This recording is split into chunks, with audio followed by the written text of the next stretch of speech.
Hello, everyone. Welcome to Throwback Thursday. So I'm just going to pull up the ticker tape here so you can see that across the bottom. I'm participating in a 14-day Go Live video challenge, and I'm jumping on here earlier than what I had set my little timer for because I realized I have a meeting coming up here right away. So I don't know. I'm not in the right headspace, not got the right stuff going on. So you have never caught one of my lives before, never seen one of my lives before, up here in the corner it says StreamYard. This is a third-party software here that I'm using. So you might just have to give it permission to see your profile picture come up on my screen as a little picture of you. And then I know who I'm having a conversation with.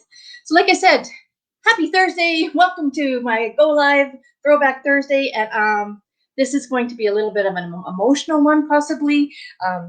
In the challenge, we are asked to share something that is a little bit personal about ourselves, and so something that might be very hard to do. So Paul is jumping on here. See how his little profile picture is popping up there on the screen, and he said he likes my red lips. Yes, I did put some little bit of lipstick on just so that I could speak to you guys today. So before we go any further, my name is Heather Edmondson, as it says right there. Everyone, welcome to my community where like-minded entrepreneurs come to gain education and skills and how to build their businesses online the modern way without spamming their family and friends. And as I learn something, I pass on all this information to you so that you hopefully don't have to go over the same hurdles that I go over. So I do that through attraction marketing methods, skills in social media, technical tips if I can remember how to do them, and the computer cooperates with me, branding, live video like we're doing right here. I would never have believed in a million years that I would have gone live on video. And my friend is here, Patricia. Hello. She likes my red lips too, so that's good. Yeah, she's saying hello. Hello, Patricia. Lovely to have you here today. So some of you may know me, and for those of you that don't, this will be something that you might get to learn about me then with some of these little things that I'm going to pass on to you today. And this might be a little bit emotional. I don't know if I'll get emotional over this or not, but this is real and raw, and yeah, that's just the way it goes. So like I said, for those of you that have maybe never met me before, my name is Heather. And at one point in my life, I had very, very low self-esteem, and you wouldn't know that by looking at me or talking to me today, because I've pulled myself out of that rut, out of that shell, and that began 35 years ago when I met my husband. So that was very helpful that I met him at that time in my life, because that was a very weak point in my life. I was in a very, very abusive relationship for several years with a narcissistic person. So he completely broke me down till I was just a shell. I had no self-worth. I had no self-esteem. And how did this happen? When I was raised in a home where we were, it was a very loving environment. I wasn't from abusive parents, and I didn't have alcoholic parents or anything like that, that I can say that that's what drew me to this type of relationship. But I was drawn to this person. Maybe it's because he was bad and a badass, you might say, and a little bit naughty. Maybe that's what drew me to him. And I didn't realize that my personality, my life would suffer as much as it did. And then once you're in a relationship like that, you believe, because these people tell you over and over again, oh, you're never going to be able to love anybody the way that I love you, or nobody's going to love you the way that I love you. Yet they're beating on you, or they're pulling you down this horrible dark crevice in the world, and you let them push you around, and you let it go on and on and on. And like I said, that's not a healthy relationship or a space to be in. He used to beat me, but not hit me in the face or the arms or anything, so that other people would see the bruising. He'd hit me where my clothing would cover it, so that people wouldn't see my bruises or whatever. And if my dad would have ever found out that he was doing this, he would have gone ballistic and probably done something nasty to this guy. But you don't talk about that stuff. You don't let other people maybe know the struggles that you're going through.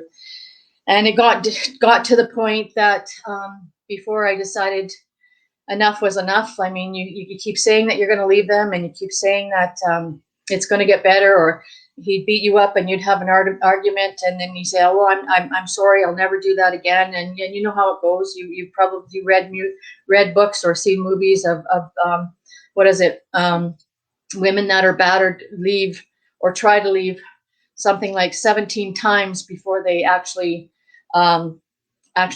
escape those situations. Now there are things that there's women's shelters and all kinds of groups out there to support people that are going through something like this. A lot of them have children that they have to escape in the middle of the night, and those are horrible situations to be in.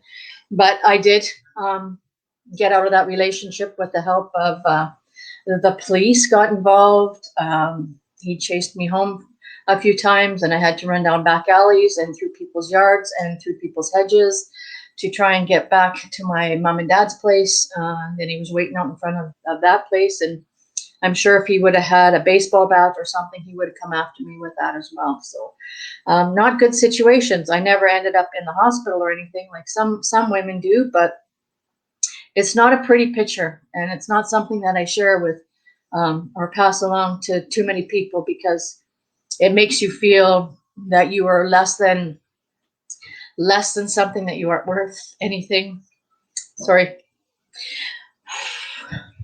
So yeah, it's not easy to talk about those things, and let yourself be beaten down like that, and to not have the willpower to want to go on. It got to the point that I even tried to do myself in.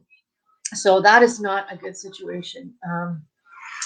So once I'd grown out of that, and once I got over that relationship, and I moved from where we grew up to a different city, and that's when I met my husband, Paul. And from there, we've been married for going on 36 years this year, mother of 4, grandma of 3, and I assist others that are maybe struggling with that kind of a situation. I'll help them get out of a horrible situation like that. I went back to school when the kids were little, got out of my comfort zone, went back to school, and took nursing. And now about a year and a half ago, I decided to enter the world of online. And that's where I met our wonderful mentor, Helen Martin. And I have several other mentors that I follow, and I'm learning things from.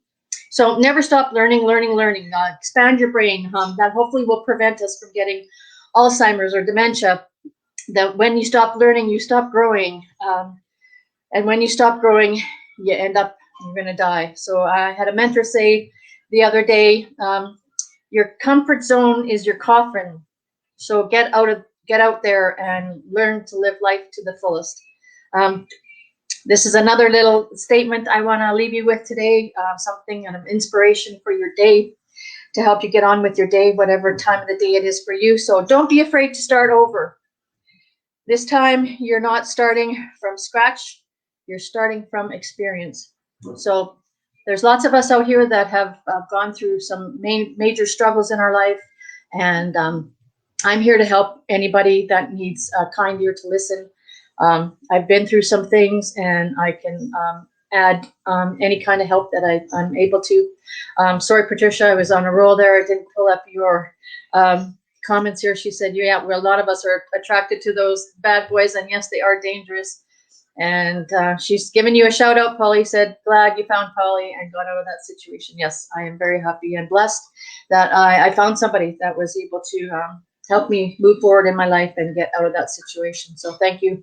Thank you for listening, everybody. And I will be back again tomorrow for day 5. And I haven't really even looked at what day 5 is going to hold. But if you want to come along a journey with me and experience some of this stuff, more the merrier. We'll see you guys all tomorrow. Thanks, Patricia. Thanks, Polly. And for everybody else that's live and anybody on the replay, do let me know where it is that you're popping in from. Bye-bye for now.